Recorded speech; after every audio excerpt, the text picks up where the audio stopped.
L'heure des mots vous est offerte par AJF Consulting. Alain Patrick Fouda, ce matin, on parle du mot souteneuse. Le journal Le Jour titrait à sa grande une il y a environ 10 jours, Université du Yaoundé 1, plus d'agape après soutenance, une décision prise par le professeur Rémi Magloire Dieudonné Etoile, le nouveau recteur de la mère des universités au Cameroun. C'est pour moi un excellent prétexte pour parler du mot souteneuse qui intervient généralement après l'attribution de la note finale du jury au candidat et pendant la traditionnelle séance de prise de photo. La souteneuse, en fait, c'est la petite amie ou alors, dans certains cas, la femme du sujet masculin qui a soutenu un mémoire de master ou une thèse de doctorat au Cameroun. Une fois le moment venu, c'est-à-dire après le rituel photographique avec les membres du jury, on la cherche des yeux et on ne l'appelle pas par son nom. Pas besoin de le connaître, son nom de famille, ses origines, son histoire ou sa couleur de peau.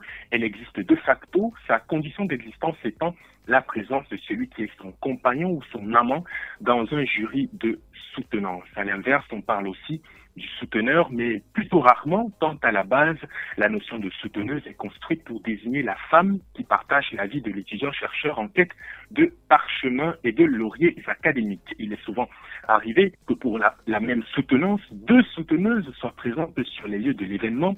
Dans ces cas-là, tout va bien quand les deux souteneuses ne se connaissent pas ou alors ne connaissent pas l'existence l'une de l'autre. Autrement, la présoutenance peut se transformer en bataille des chéris, ce qui pourrait à coup sûr gâcher la saveur de l'UVG, UVG signifiant unité de valeur gastronomie. Rien à voir ici avec le point G, même si dans cette affaire de souteneuse, le point G est à pointer du doigt, un doigt tantôt laudateur, tantôt interrogateur. En tout cas, ce que ce mot dit de nous, par extension, c'est que derrière la réussite socio-académique ou professionnelle d'un homme, l'œil social voit et conçoit l'investissement d'une femme. Une femme qui, à cette occasion, sort de l'ombre pour la lumière qui jaillit des projecteurs de l'université.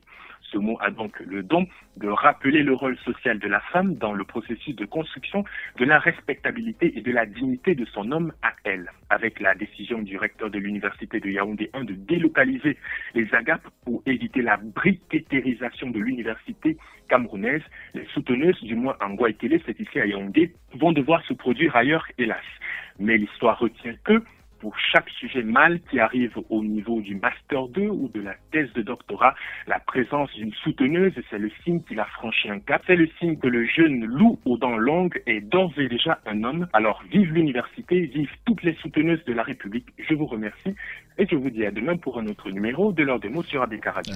Monsieur, méfiez-vous d'utiliser autre chose que vive la République. N'utilisez pas mon cher compatriote Didier. On est d'accord. Je me suis bien gardé de dire mes chers compatriotes. À demain, sous haute instruction, messieurs.